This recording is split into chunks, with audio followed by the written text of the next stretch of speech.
Hi guys! In this video I'm going to show you how I made this glittery mermaid tail. I've made two mermaid tails previously, both using liquid latex, and a lot of you guys asked me if I could do one without it because you're either allergic or you don't have access to it. So I decided to make this for fabric, but still getting the same glittery look. To shake things up a bit, I went for a transparent, more fluid tail fin for this one to make it a bit different from the previous two. I'll be making this tail for this made to move Barbie doll, but you can make it for any doll you want. To start our pattern, we'll be using some kitchen film and masking tape. Start by covering the doll's lower body in the kitchen film and then covering it in tape.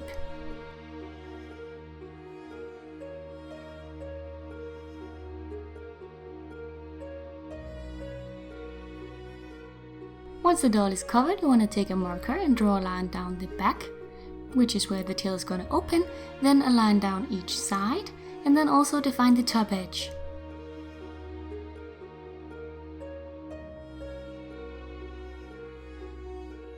Once you got that down, you want to take a pair of scissors and carefully cut away the pattern from the doll.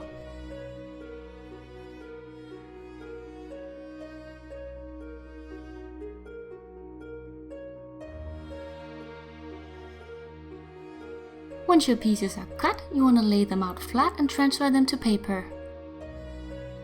I added a little point by the toes to make the tail integrate more into the fin.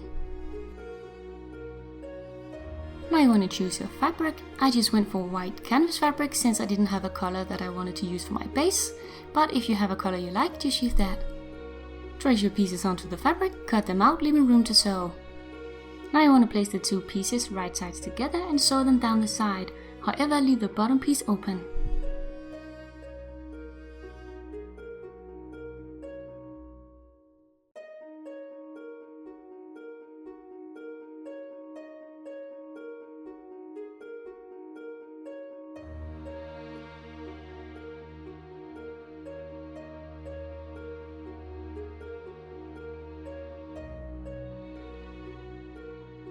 Once you've sewn the sides, you want to put it on your doll and measure out how long you can sew up the back until the doll can no longer be put into the tail.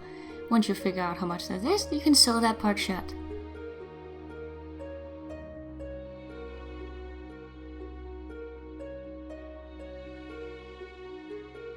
Once you've done that, then take one of the sides at the top now and fold it over and sew it down to make a neat edge.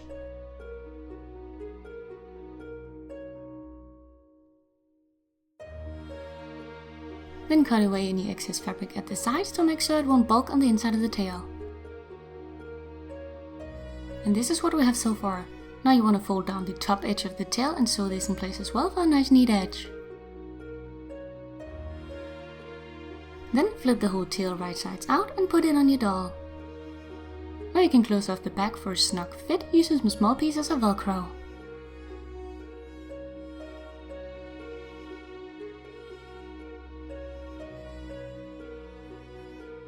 It's starting to take shape. Now remove it from the doll and fix the edges at the bottom of the tail.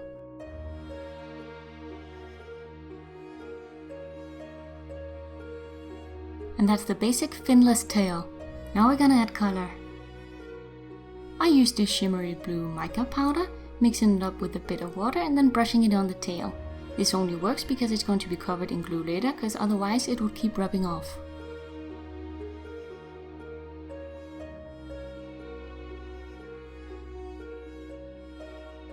Once the whole tail is colored and dry, we can start adding our glitter. I covered the doll in kitchen film again to protect it, then I spread glue on the tail, drizzled on my glitter and patted it down.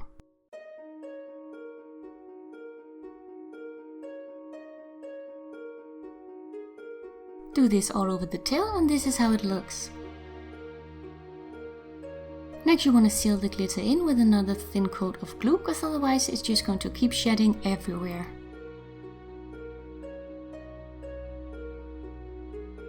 Once it's dry, this is how it looks.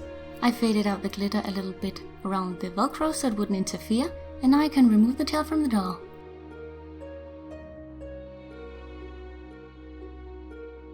Finally we're gonna add the fin. I made this sketch to show the basic shape I wanted for mine. I went for this light and flowy fabric because that's the look I wanted for my fin, but you can choose whatever you want. Now you can cut out your fin. I cut 2 small pieces to overlap, then place them inside the opening at the bottom of the tail and then sew or glue it shut. And then we're done.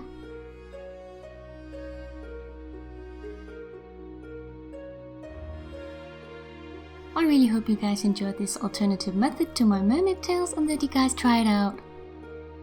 This method can give you a nice shimmery mermaid tail that's still flexible at the joint and with a nice flowy fin. Thank you guys so much for watching. Hit the like button if you enjoyed the video, and I'll see you guys real soon. Bye!